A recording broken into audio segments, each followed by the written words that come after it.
سلیمان علیہ السلام کو اللہ نے جانوروں کی بولی بھی دی، تو جو ہوا پر ان کو حکومت دی، تو سلیمان علیہ السلام نے اس زمانے میں ایک تخت بنوایا بہت بڑا، جس پر 500 اراکین دولت جنات میں سے وزراء اور 500 انسانوں میں سے جنات اور 1000 کی کرسیاں اس پر لگتی تھی، اور پھر سلیمان علیہ السلام کا اپنا تخت ہوتا تھا اور ہوا اس کو لے کر اڑتی تھی۔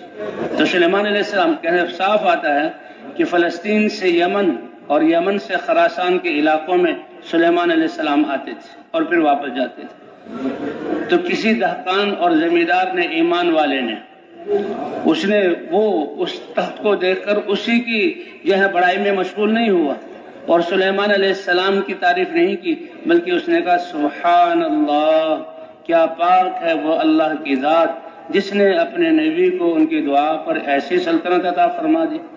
آج تو ہم جہازوں کو دیکھتے ہیں، بچپن سے دیکھ رہے ہیں، کوئی اتنی بڑی بات نہیں ہے اس زمانے میں یہ منظر دیکھنا۔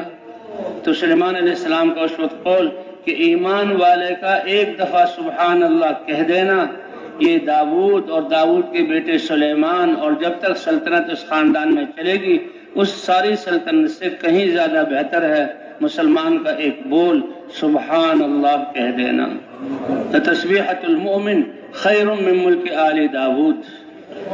اور اسی لیے آج جب ہم سواری میں سوار ہوتے ہیں تو سبحان الذی سخر لنا ھذا وما كنا له مقرنین وانا الی ربنا لمنقلبون۔ پاک ہے وہ ذات جس نے ہمارے لیے یہ سواری کو مسخر کیا۔ یہ گھوڑا کتنا طاقتور، کتنا مضبوط کہ ایک اس کی لات سے انسان کے دماغ کے پرخچے اڑ جائیں، لیکن اللہ نے کیسے مسخر کیا۔ یہ اونٹ کتنا طاقتور، انسان کے لیے کیسے مسخر کیا۔ جی ہاں، یہ ہاتھی کتنا طاقتور، انسان کے لیے کیسے مسخر کیا کہ 100 اونٹوں کی قطار اور نکیل ان کو لگی ہوئی ایک لائن، ایک بچہ پہلے اونٹ کو لے کر چلتا ہے تو 100 اونٹ اس بچے کے پیچھے چلتے ہیں۔